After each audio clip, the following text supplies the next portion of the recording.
Eventualmente, a gente tem os dados do problema em uma base e tem que resolver o problema em outra base.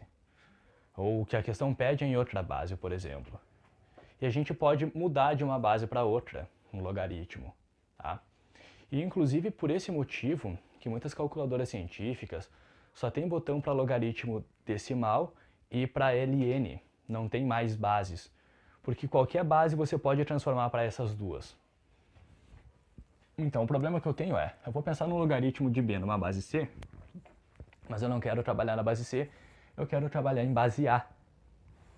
Então, eu vou começar definindo o logaritmo de cada um desses separadamente. Logaritmo de b nessa base a, eu vou chamar de x, de onde decorre que b é igual a elevado a x, aplicando a definição.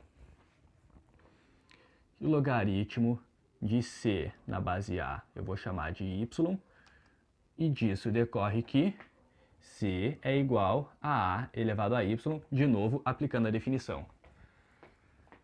Então, vamos estudar o que vai acontecer com esse logaritmo de b na base c. Vou chamar isso de w. Pela definição de logaritmo, c elevado a w tem que ser igual a b. O que eu faço agora? Eu vou substituir o c por a na y e b por a na x. Então aqui eu tenho a na y elevado a w e o b é a na x. Usando propriedade de potência, mantenho base, multiplico expoente, e aqui a na x. O que eu faço? Posso cortar as bases, e se y vezes w é igual a x, lembra, quem eu quero isolar, quem eu quero descobrir é esse w. Então w é x dividido por y. Conclusão, w, que é o logaritmo de b na base c, logaritmo de b na base c, eu posso encontrar como a divisão de dois logaritmos. O x, que é o logaritmo do b na base a, logaritmo do b na base a, e o y, que é o logaritmo do c na base a. Tá? Então é assim que a gente faz uma mudança de base de logaritmo. É a divisão de dois logaritmos. A gente separa aqui o logaritmando e a base. Importante, não confundir isso com outra propriedade de logaritmo, tá? Onde a gente tinha, vou escrever aqui, ó, onde você tiver logaritmo de b dividido por c, o que você faz é abrir com a subtração, logaritmo de b menos logaritmo de c. Onde você tiver logaritmo de b dividido pelo logaritmo de c, isso aqui é mudança de base.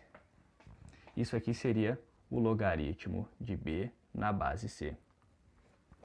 Então são duas coisas distintas. Se você tiver a divisão no logaritmando aqui dentro do logaritmo, você abre como a subtração. Agora, se você tiver um logaritmo inteiro dividido por um logaritmo inteiro, isso aqui é mudança de base. Agora eu vou ter que apagar isso para resolver o exemplo, né? Aí, primeiro exemplo, logaritmo de 3 na base 2. Se as minhas informações estão na base 10, eu tenho que mudar esses dois para a base 10. Ó, usando aqui a forma que a gente viu para fazer mudança de base, isso vai ser logaritmo de 3 dividido pelo logaritmo de 2. Show de bola! Logaritmo de 3 é dado como 0,48, logaritmo de 2 é dado como 0,3. Logo, o logaritmo de 3 na base 2 é igual a 1,6, que é o resultado daquela divisão. E aqui, logaritmo de 5 na base 3 vezes logaritmo de 100 na base 5 vezes logaritmo de 3 na base 2. O que eu vou fazer é mudar todos esses logaritmos para a mesma base. E eu vou mudar para a base 10 porque é onde eu tenho informação. Logaritmo de 5 na base 3, se eu vou mudar para a base 10, fica logaritmo de 5 dividido pelo logaritmo de 3, vezes logaritmo de 100 na base 5. Vai ficar o logaritmo de 100 dividido pelo logaritmo de 5, vezes logaritmo de 3 na base 2, logaritmo de 3 dividido pelo logaritmo de 2.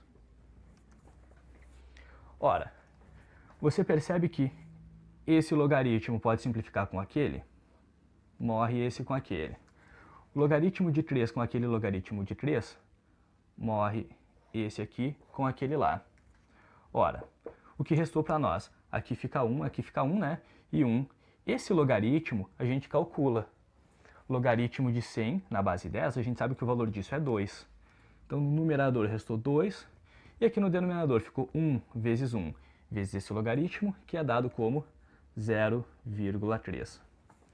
Então, você pode fazer essa divisão de 2 por 0,3, isso aí dá 6,666. Tá?